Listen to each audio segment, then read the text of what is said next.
qui concerne l'appel du président de la République, Évariste Ndayishimiye, fait au Burundi pour qu'il renonce aux dépenses liées à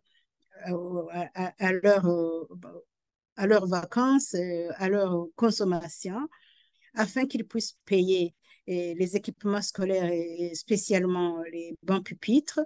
C'est un appel que je peux même appeler pas un appel du président de la République. Il a causé, et c'est peut-être un appel à la générosité, mais le président de la République ne devrait pas faire cet appel pour résoudre un problème institutionnel, un problème structurel comme le problème de matériel scolaire et d'équipement. Pour lui, il devait plutôt appeler ces personnalités qui ont des moyens, ces personnalités même qui ont, disons, de l'argent, des richesses non justifiées, parce que lui-même, il les a protégés. Il les a protégés en refusant d'appliquer la loi qui demande à ce que les gens déclarent leur richesse, déclarent leurs biens.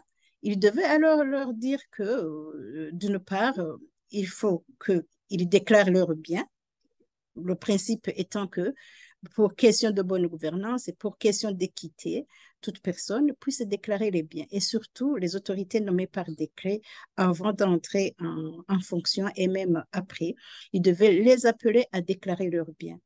Ensuite, ils devaient plutôt faire le suivi, mener des enquêtes pour s'assurer si les richesses dont ils disposent relèvent de la légalité.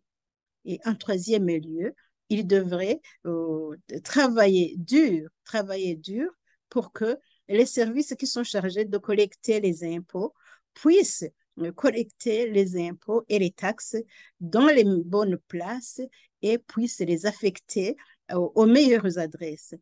Ils devraient, et par conséquent, respecter d'abord la loi, se conformer à la loi en rapport avec la collecte des taxes, en rapport avec l'affectation des taxes, en rapport avec la gestion du bien public.